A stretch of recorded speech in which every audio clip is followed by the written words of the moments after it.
السلام عليكم ورحمة الله. الحمد لله رب العالمين، والصلاة والسلام على أشرف المرسلين نبينا محمد وعلى آله وصحبه أجمعين.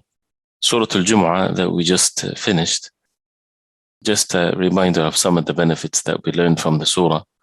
And we ask Allah subhanahu wa ta'ala to make us truly benefit from the words of Allah. And as mentioned, we should also try to memorize these surahs, especially that we take only a few verses at a time.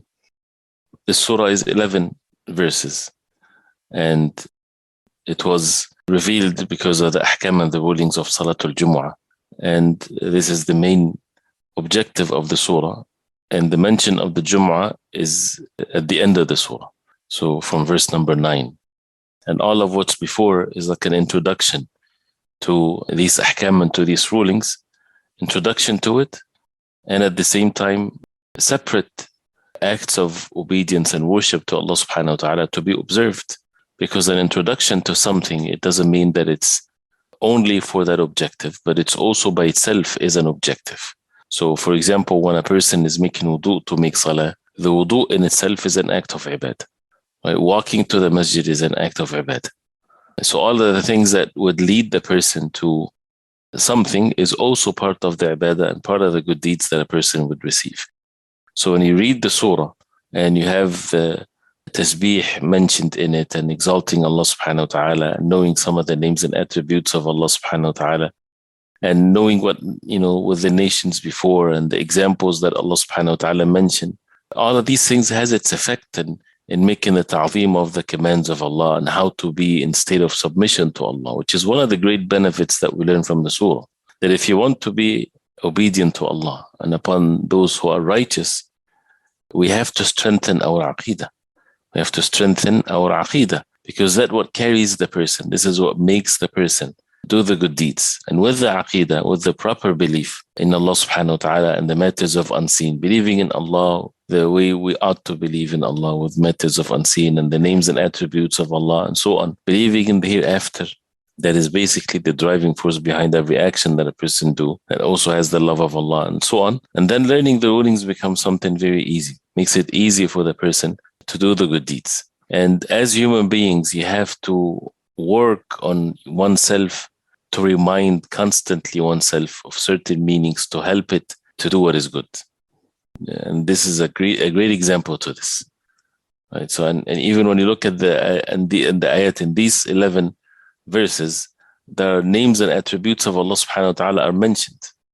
The name Allah subhanahu wa ta'ala is mentioned. Al-Aziz, Al-Hakim, Al-Malik, Al-Quddus, Al-Razzaq, Al-Alim, Alim al-Ghaybi wal-Shahada, Dhu Fadl, he is the one that bestows his bounty. And some of the actions of Allah, Ba'atha, he's the one that sent, he's Khairul Raziqeen, the best of the providers. Right? So like this. And how there is the examples that are given. The example of the donkey, for example, with regards to those who, the Jews, those who turned away from the truth, even though they have it, is like a donkey carrying books. That because they didn't act upon the knowledge that they have. And also the example of the mention of the tijara and this worldly, things or livelihood matters in the 5 verses, the acts of obedience to Allah. It's a test that we always face in our life. And you have to be tested so that you would either choose the materialistic things in this life that you would find yourself, your nafs inclined to, or you would choose what's with Allah subhanahu wa ta'ala, which is a matter of unseen, seeking the rewards of Allah subhanahu wa ta'ala in the hereafter, and one of which is Salatul Jumu'ah. And how Allah subhanahu wa ta'ala commanding the believers, فَاسْعَوْا إِلَى ذِكْرِ اللَّهِ وَذَرُوا الْبَيْعَ. Go diligently to the dhikr of Allah and leave trade and buying and selling and leave all of these things that you would do otherwise. But when it's time for the salah, you leave all that for the sake of Allah, seeking rewards from Allah subhanahu wa ta'ala. And you're not leaving it so that Allah subhanahu wa ta'ala would replace it by more money for you. No, you're leaving it for the sake of Allah, seeking rewards from Allah. Allah subhanahu wa ta'ala would replace it by something better. And what is better than to increase one's iman? What's better than to be steadfast upon the deen of Allah? If you think of how things will be in the day of judgment, and the disbelievers would wish that they can ransom themselves with whatever is on the earth and with wealth and so on. يَوَدُّ أَحَدُهُمْ as Allah subhanahu wa ta'ala mentioned in the Quran. وَأَنَّ لَهُ مَا فِي الْأَرْضِ جَمِيعًا وَمِثْلَهُ مَعَهُ يَفْتَدُ بِهِ مِنْ سُوءِ الْعَذَابِ يَوْمِ الْقِيَامَةِ. That if they have what's in the heavens and what's in the earth, that he would own it and he would ransom himself from the punishment of Allah subhanahu wa ta'ala. So in this life, right, and we have to look at this and value this in our life so much. If guidance is equal to money, how much would you purchase guidance with? If you're the richest person on the face of earth, but you have to give all of this away in return of guidance and steadfastness till the moment of your death. Or you can keep all of this wealth, but then after this life you will go to the hellfire. Which one would you as a believer choose? It's easy to say, but we have to practically, be truthful with ourselves and truthful with Allah subhanahu wa ta'ala, that we submit ourselves to the orders of Allah, seeking the rewards from Allah subhanahu wa ta'ala in the hereafter. Allah subhanahu wa ta'ala is the most merciful. The bounties of Allah subhanahu wa ta'ala and the provisions from Allah subhanahu wa ta'ala is even more and blessed when a person would do these things for the sake of Allah. And also this religion of Islam, as we all know, it requires submission to the commands of Allah subhanahu wa ta'ala. It's not something that you have to analyze everything to see whether it's going to benefit you or not, or weighing things. If you have the knowledge of a command of Allah, you have the proper understanding of it, you have nothing but to submit yourself to Allah subhanahu wa ta'ala. So the objective of the creation of Allah subhanahu wa ta'ala is very obvious in the surah. And that is to worship Allah subhanahu wa ta'ala alone. And the value of the Prophet alayhi salatu wasalam in their life. You see how tasbih was mentioned in the first ayah, and then the mention of the Prophet alayhi salatu wasalam. There is no goodness in our life unless we get to know that through the Prophet alayhi salatu wasalam, through the wahi revelation that Allah revealed to the Prophet alayhi salatu wasalam. Therefore, the Prophet alayhi salatu wasalam have more rights on each and every one of us, more than our own selves, more than our own parents, reciting unto us the ayat of the Quran, purifying us, teaching us al-kitab wal-hikmah, and the importance of the tafseer of the Quran according to the proper principles to it. Al-hikmah here is the sunnah of the Prophet ﷺ, as the Sahaba radiallahu anhum, they explained the meaning of al-hikmah. So al-kitab wal-hikmah, the book and the hikmah, and how that if a person is not guided by the Quran and the sunnah, he is in astray, he is in dalal mubin. And that the ni'mah of Allah that he bestowed upon the Arabs and the non-Arabs, for those who follow the deen of Allah subhanahu wa ta'ala. And it's all purely the bounty of Allah. He gives it to whoever He wills, and the will of Allah is by the wisdom of Allah and the power of Allah. Imam Biqa'i rahimahullah, he said that the relationship between the surah and Surah As-Saff, which is the previous one, is like the meaning of a Saff and how a Saff is mentioned, the rows, and making the words of Allah subhanahu wa ta'ala superior in the jihad fi sabilillah. Now what comes after that, the Jumu'ah, which shows the obligation of being together, and how the believers in Salatul Jumu'ah, they are in rows in the Salah. This importance of being together, worshipping Allah subhanahu wa ta'ala, that it's all means of purifying oneself in times of ease, times of difficulties. And if it's physically, that, as it's mentioned in Surah As-Saff here, with financial tests and trials, whether to leave materialistic things for the Jumu'ah, and when you are in Jumu'ah, you are not praying alone. Salatul Jumu'ah is not to be prayed individually. If there is no Jama'ah, there is no Salah. Then you pray Dhuhr. There is no Jumu'ah unless you have minimum number of people present. And there are differences of opinions upon this. Some said 40 people. You have to have 40 people. And there's evidence behind these numbers. Looking at the time of the Prophet ﷺ, when the first Jumu'ah was established in Al-Madinah, it was established with 40 people. So some said, well, you have to have 40 people then. Otherwise, if it was less than that, they would have not established the Jumu'ah. And some said less. The opinion that many of the scholars are upon is that whatever establishes Salatul Jama'ah establishes Salatul Jumu'ah. So one give khutbah and at least 2 or 3 people that would be there present.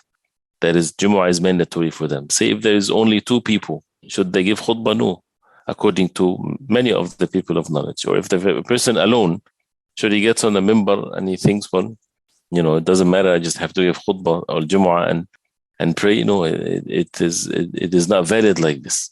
And Jumu'ah is to be established in the masajid and things like this. So to realize this, that this is part of the deen and a bigger gathering than the daily salah gathering, and the benefit of people listening to a dhikr and the khutbah and the effect of the khutbah, because it's an obligation. If you bring people for a dars like this, or you bring people and you speak to them, mashallah, this is a great thing. But for Jumu'ah, when you come for an obligation to listen to the khutbah, that means the effect of it in the hearts is far more than any other time where people are reminded of anything.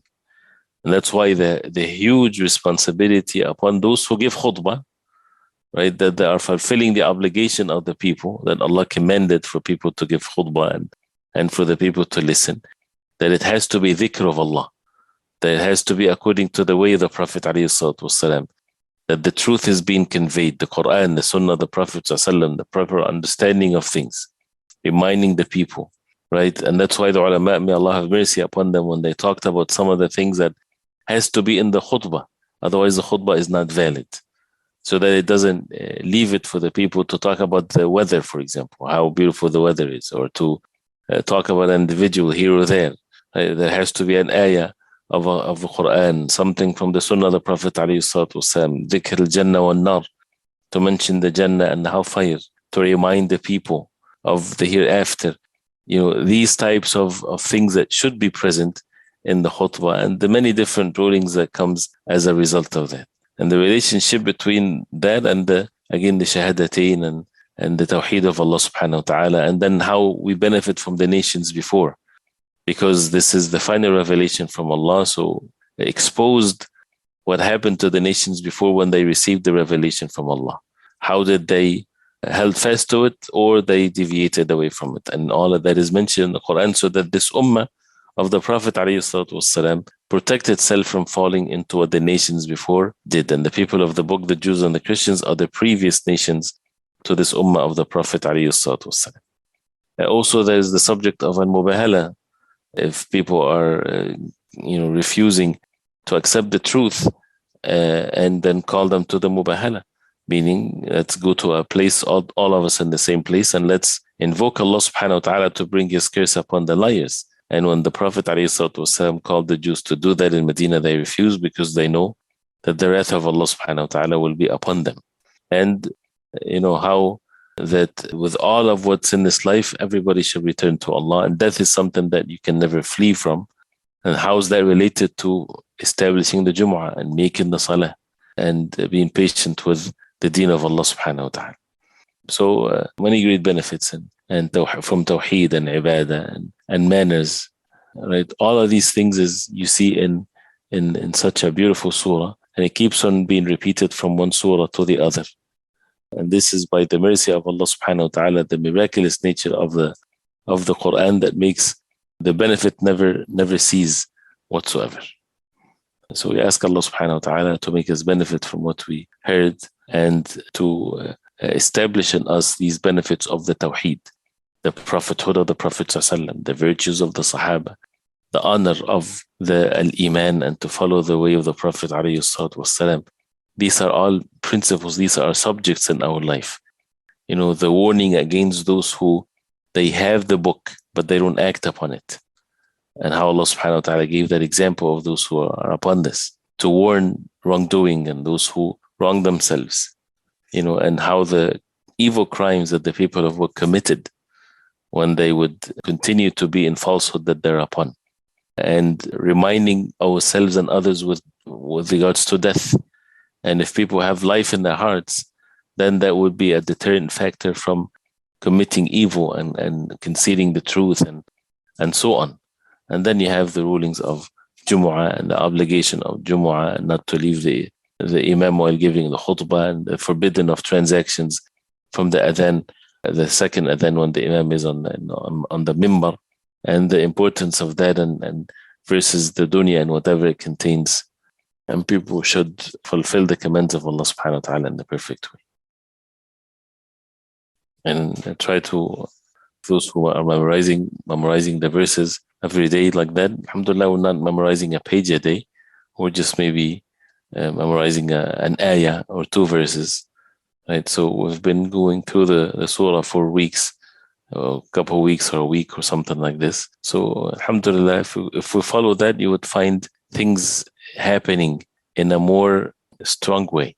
You know, when you're trying to do something fast, you lose it fast. But when you're doing it in a gradual way, especially with these types of durus on a daily basis, but we need to work on it, not just as things that we listen to. You know, you would see the effect of it, and it's an amazing effect, inshallah, if we are sincerely seeking rewards from Allah subhanahu wa ta'ala. So since we don't have a session tomorrow, it's an opportunity to review what we memorized and things like this.